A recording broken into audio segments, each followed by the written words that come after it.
Imagine you are sitting in a bustling office, caught in a casual conversation about last night's game.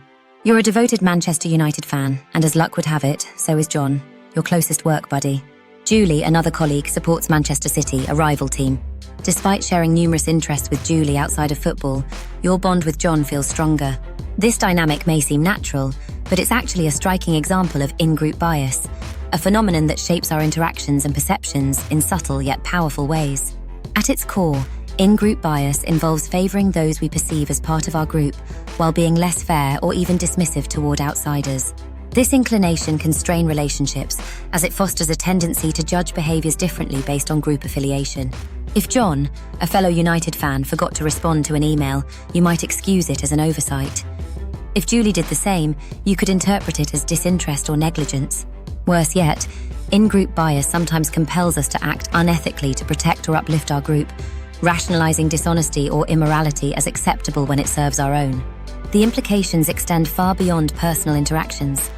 On a societal level, in-group bias fuels prejudice and discrimination, perpetuating unequal opportunities for marginalized communities.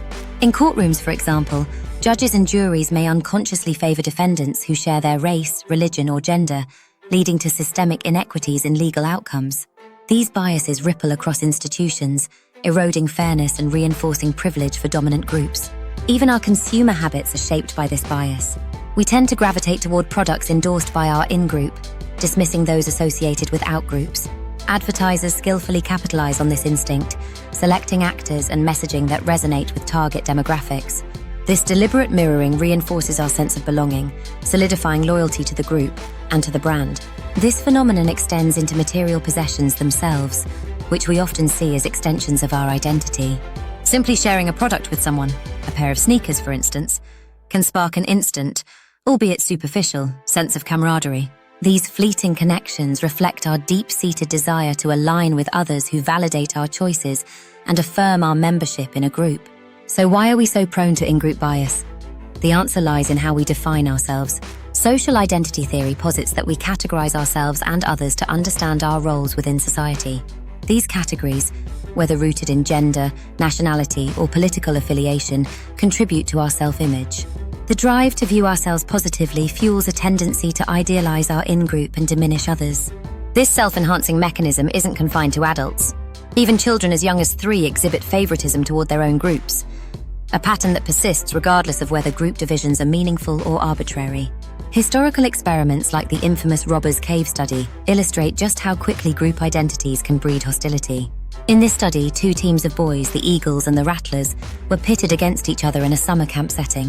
What began as friendly competition escalated into outright aggression, driven solely by their group affiliations. Although the study's ethics are questionable, it remains a sobering example of how easily division arises from group identity. The psychological roots of in-group bias are further illuminated by studies linking self-esteem to group dynamics. Research indicates that individuals with low self-esteem are more likely to derive their sense of worth from group membership. For these individuals, elevating their group often entails demeaning out-groups, as their fragile self-concept relies heavily on maintaining their in-group superiority.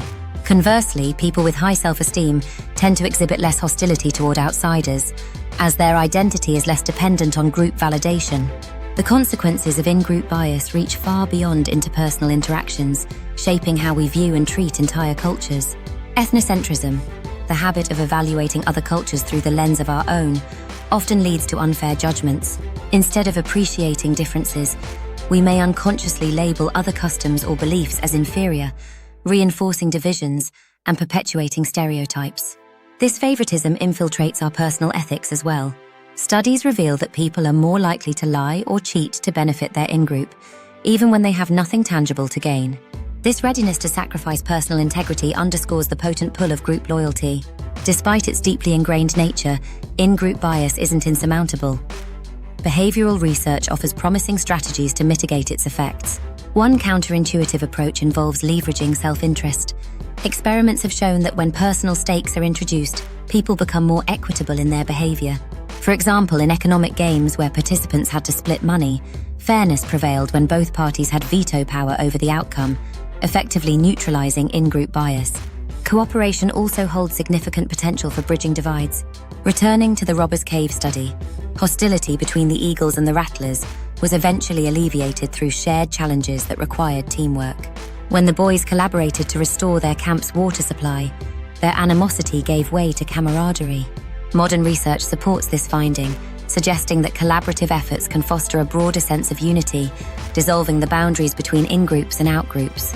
In a world increasingly aware of biases and their consequences, recognizing and addressing in-group bias is critical. While it may operate beneath our conscious awareness, its effects are tangible, influencing everything from friendships to societal systems. By understanding its origins and learning to counteract its pull, we can make strides toward a more inclusive and equitable society, one that values individuals not for their group affiliations but for their unique contributions and humanity. Don't forget to like, share, and subscribe.